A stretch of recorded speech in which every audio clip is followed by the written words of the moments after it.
सार बचन राधा स्वामी बातें भाग दूसरा वचन 121। इस वक्त में सिवाय गुरु भक्ति और सुरत शब्द की कमाई के और कुछ जीव से नहीं बन सकता है, और जो कोई और उपाय या जतन करते हैं वो जैसे बांबी का ठोकना है, उससे सांप नहीं मारा जावेगा। मुनासिब तो सांप का पकड़ना है, सो सद्गुरु और शब्द की उपासना से हाथ आवेगा और जतन से नहीं पकड़ा जावेगा। जो इस वचन को न मानेंगे वह खाली रहेंगे और उनको कुछ हासिल न होगा, और जो जीव कि उनका उपदेश मानेंगे वह भी खराब होंगे। वचन 122। संत कहते हैं कि नाम का रस मीठा है पर कोई लेता नहीं है, और मिठाई जो खिलाओ तो जल्दी खा जाता है। सबब इसका ये है, कोई रोगी को मिठाई खिलाओ तो कड़वी लगती है, और असल में मिठाई कड़वी नहीं है, रोग के सबब से कड़वी लगती है। तो मालूम हुआ कि जगत रोगी है। अब वह उपाय कि जिससे मिठाई मीठी लगे करना चाहिए, और वह उपाय ये है कि हकीम की शरण लेवे तो वह एक रोज इसके रोग को खो देगा, और फिर वह मिठाई जो कड़वी लगती थी मीठी मालूम होगी। और परमार्थ में जो नाम का रस चाहते हैं उनको मुनासिब है कि सब उपाय छोड़कर एक सद्गुरु की शरण पक्की करें, तो वे समर्थ हैं इस जीव को निर्मल और चंगा कर लेंगे।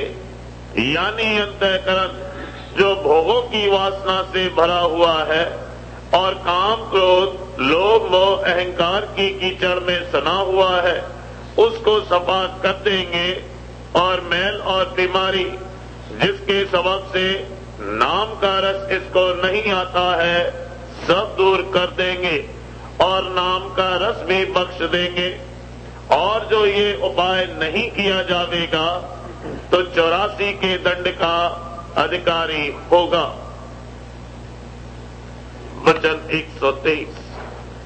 गुरु और पिता का क्रोध जल के समान है, जब होवेगा तब फायदा करेगा। जैसे जल हर चंद गर्म होवे, पर जब अगिन पर पड़ेगा तब उसको बुझा देता है। और दुनियादारों का क्रोध अगिन के समान है कि जहां पड़ेगा वहां आग लगावेगा और उसको जला देगा। वचन 124। अपने वक्त के सद्गुरु से ऐसी प्रीत होनी चाहिए जैसे लड़के की माता से। जब वह अपनी माता का दूध पीता है उस वक्त जो कोई छुड़ावे तो कैसा व्याकुल होता है कि संभाले नहीं संभलता है। और जो गुरु को छोड़कर चले जावे और उनका ख्याल भी ना करे, और स्त्री पुत्र को एक रोज भी ना छोड़े, और गुरु को महीनों छोड़ दे, तो ऐसी प्रीत का क्या ठिकाना है, और उनको नाम कैसे मिले, और इस संसार से उनका उद्धार कैसे होवे। इस वास्ते जिसको अपना उद्धार मंजूर है तो उसको चाहिए कि सद्गुरु से पूरी प्रीत करे तो सब काम बनेगा। वचन 125। सत्संगियों को और साधुओं को जो सद्गुरु के चरणों में सत्संग करते हैं, सब लोग ये जानते हैं कि सिर्फ रोटी खाने को पड़े हैं, पर ये ख्याल नहीं करते कि वे 4 घंटे 6 घंटे रोज सत्संग करते हैं, और जितना जिससे हो सकता है भजन भी करते हैं, और नींद भर के सोते भी नहीं हैं, और चरणामृत और प्रसादी का आधार रखते हैं। ये कितना बड़ा भाग्य है। और दुनियादार पेट भर के खाते हैं और नींद भर के सोते हैं, और परमार्थ जानते भी नहीं कि किसको कहते हैं। वचन 126, जिसको सद्गुरु के चरणों में ऐसी प्रीत है कि जब तक दूर है तभी तक दूर है, और जब सन्मुख आया तब ही मन निश्चल हो गया, और ऐसा लग गया कि जैसे मक्खी उड़ती फिरती है, और जब शहद मिला तब ऐसी चिमटी कि नहीं छोड़ती। उसी को ऐसी प्रीत का फल भी मिलता है। और यूं तो बहुत तेरे आए और चले गए, हर चंद फायदा उनको भी होता है पर कम। वचन 127, सत्संगियों की आपस में प्रीत होनी चाहिए, और जो ईर्ष्या रही तो कुछ आनंद सत्संग का नहीं आवेगा। जो प्रीत होवे तो सत्संग और भजन का आनंद देखने में आवे।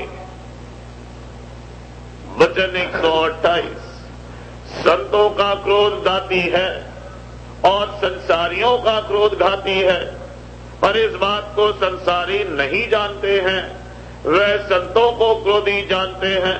ये खबर नहीं है कि संतों के क्रोध में भी दात है और मूर्खों की दया में भी घात है। वचन 129, दोस्त और दुश्मन दोनों में मालिक आप बैठा है।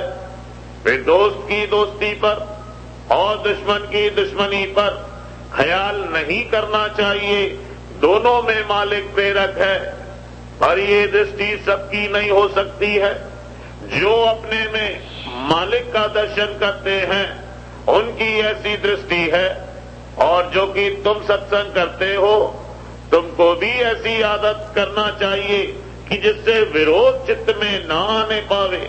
सो ये बात जल्दी हासिल नहीं होगी। जब हर रोज सत्संग करोगे और नित्य अंतर्मुख अभ्यास करोगे तब कोई काल में हासिल होगी। वचन 130, सकल पसारा आद से अंत तक मांस का है, और इसमें नाम उत्तम है। तो जिन्होंने सद्गुरु को मुख्य कर लिया है वे तो बचेंगे, नहीं तो जैसे और जीवों का मांस पकाया जाता है इसी तरह उनका मांस 84 की अग्नि में पकाया जावेगा।